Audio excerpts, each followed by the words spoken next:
Bonjour à toutes et à tous, bienvenue dans ce deuxième opus sur la communication de lancement. J'y aborde cette semaine la notion donc de comment communiquer pour un nouveau service ou un nouveau produit. On s'orientera plus sur le service puisque c'est une question de Sophie. Et si c'est aussi votre question, comment informer, annoncer la création d'un nouveau produit ou d'un nouveau service, vous êtes au bon endroit.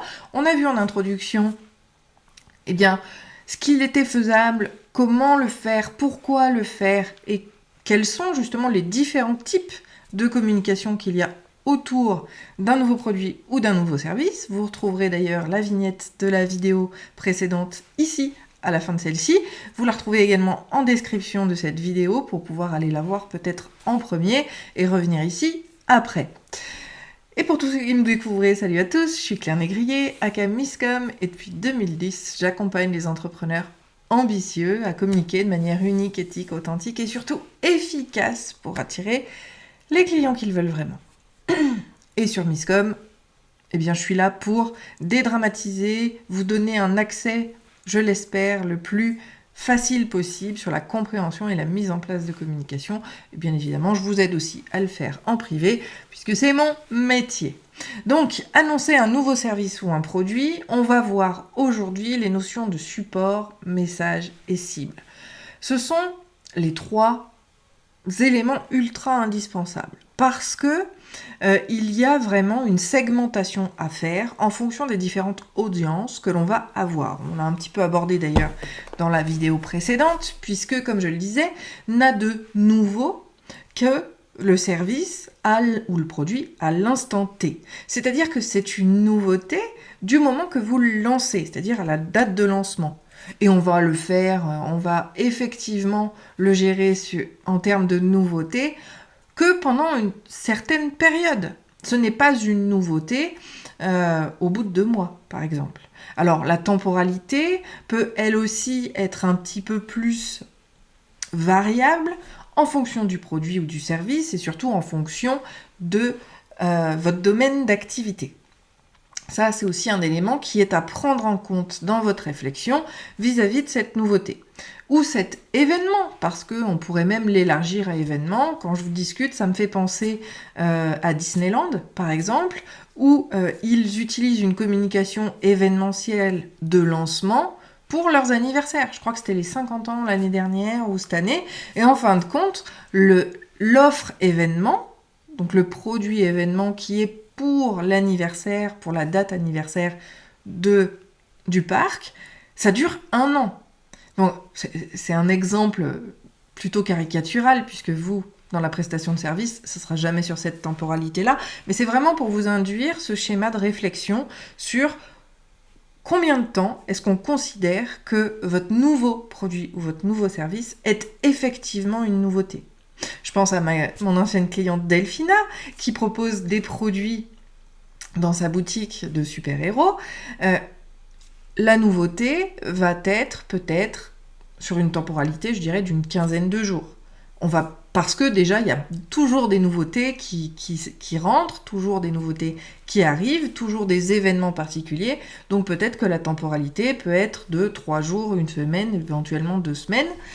Ça, c'est à vous, encore une fois, de le définir. Donc, définir cette temporalité va être essentiel. Encore une fois, on revient sur notre sujet vis-à-vis du support, du message et des cibles que vous allez avoir. Parce que oui, la segmentation va aussi se faire sur les différentes audiences. Là encore, on l'a un petit peu abordé dans la précédente vidéo, mais on rentre dans le détail aujourd'hui.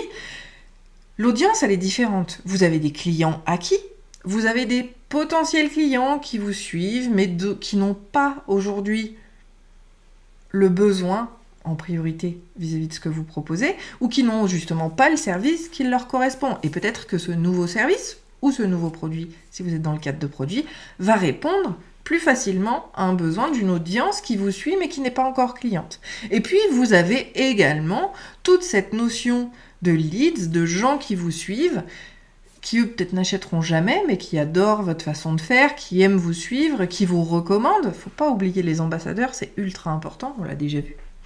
Qui, eux, ont besoin effectivement d'une information générale, mais qui ne vont pas faire grand-chose de votre actualité. Il n'empêche que, et puis bien évidemment, il y a tous ceux qui découvriront votre service quand ce ne sera plus une nouveauté.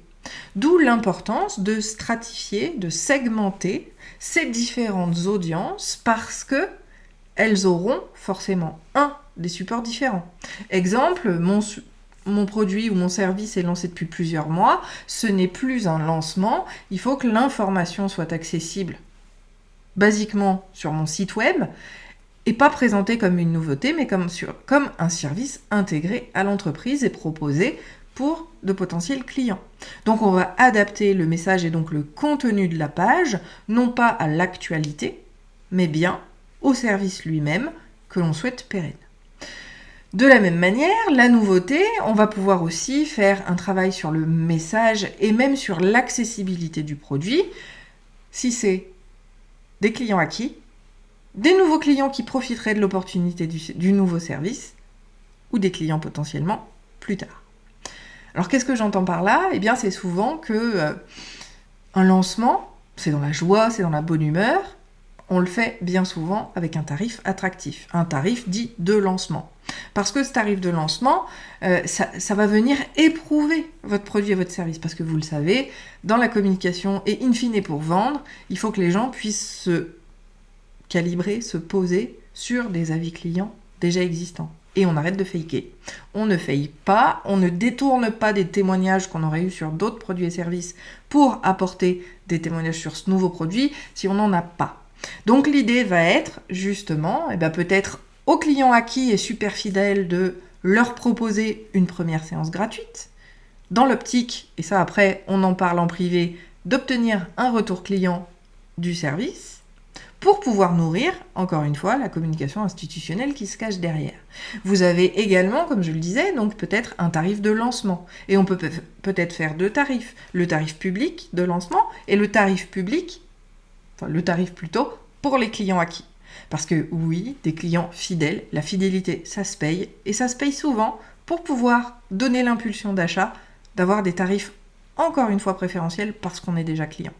Ça, ce sont des stratégies marketing qui vous sont propres. C'est à vous de choisir ce que vous voulez faire. Si vous voulez mettre un seul tarif de lancement, même auprès des clients, c'est un fait. Vous pouvez aussi, pour des clients déjà acquis, leur proposer. Si vous testez mon service et que vous me faites un retour client, je vous propose, l'autre service habituel avec 20% de réduction, 50% de réduction. Ça, c'est votre stratégie marketing de prix à vous.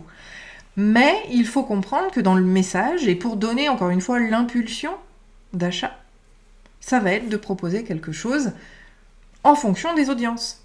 Là encore, ça me fait penser à la mailing list ou même au groupe qu'on pourrait avoir sur les réseaux sociaux. Quand on fait partie d'une communauté plus restreinte, plus fermée, plus intime, entre le grand public que vous ne connaissez pas et vos clients que vous connaissez bien, il y a deux mondes. Il faut pouvoir les considérer comme effectivement des personnes privilégiées en termes d'accessibilité, que ce soit de l'information, du service ou du prix. Ça, encore une fois, c'est de la stratégie et c'est à vous de le mettre en œuvre, mais forcément, vous aurez des supports différents, d'accord ? La page institutionnelle, c'est sur le site web. L'information générique auprès de gens que vous ne connaissez pas, c'est sur les réseaux sociaux. Le mail personnalisé avec une offre dédiée, c'est à vos clients. On a différents niveaux de communication, du général au plus spécifique, par rapport à la situation d'une personne en particulier, donc d'une cible, ce qui veut dire un support dédié, un message spécifique auprès d'une audience particulière. C'est ultra important pour maximiser ce lancement. Donc, quand, pour répondre à Sophie, on lui répond, parce que oui, l'idée c'était que le Marketing Lab donne ses réponses, et c'était très enrichissant de voir le partage des différentes personnes et leurs pratiques, effectivement, vous allez pouvoir communiquer sur votre service, sur vos médias sociaux, parce que c'est quand même, vu qu'on est sur un groupe Facebook, c'est ce qui revient le plus facilement. Mais ce qu'il faut comprendre, c'est que votre social media, votre support Facebook, Instagram, peu importe, doit lui apporter un point ultra spécifique. N'allez pas noyer. Je pense notamment à Aurore, pour laquelle j'ai vu, elle se lance tout court. C'est même pas, pour l'instant, elle promeut même pas son produit et son service. Elle fait juste la présentation de ce qu'elle peut apporter aux gens. Il ne faut pas lister les différents services. Chaque service doit être une publication à part entière. Donc finalement, pour le lancement d'un produit ou d'un service, on va venir, et c'est là où ça va nourrir et où justement on ne se prend pas la tête sur qu'est-ce que je vais pouvoir bien raconter. On va segmenter, diviser son contenu, le dispatcher en ayant un seul message pour une seule publication et par publication. Donc si votre service peut répondre à 3 situations, vous allez présenter chaque situation de manière individuelle. Si votre service ou votre accompagnement, encore une fois, je pense à Aurore, autant lui apporter aussi des réponses à sa pratique. Si vous avez plusieurs services qui amènent, dans son cas, les dirigeants à développer leur entreprise, ne listez pas tous vos services dans le même poste. Listez chacun des services et ce qu'il va pouvoir apporter.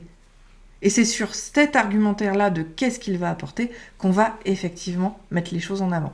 Donc il y a la notion effectivement de post, il y a la notion aussi de stories. C'est à vous de voir réellement ce que vous pouvez faire. Et puis si vous voulez rentrer davantage dans le détail et comprendre, apprendre comment le faire au mieux, je vous invite dans mon programme Synergies qui va pouvoir répondre à tout cela, parce que vous comprendrez qu'il y a une hiérarchie des contenus, même sur les médias sociaux aujourd'hui, qui vont impacter la visibilité de votre entreprise sur les 10 médias, parce que oui, si on ne joue pas leur jeu, aujourd'hui, ils vous mettent en bas de la file. C'est comme ça.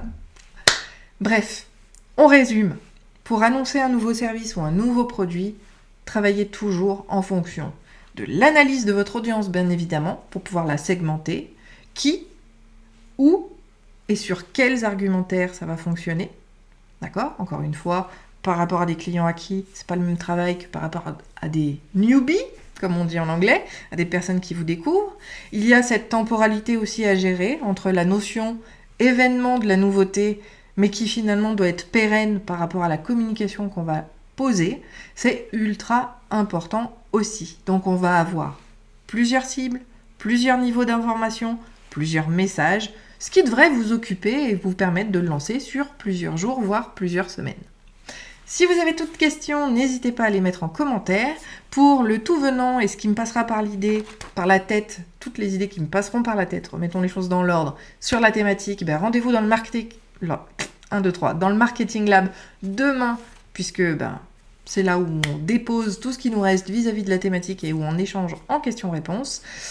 Pour toute question, je vous invite à les mettre en commentaire, ce qui me permettra de créer les prochaines thématiques Misscom. Je vous souhaite une très bonne journée, un très bon appétit, et je vous dis à la semaine prochaine sur YouTube. Ciao.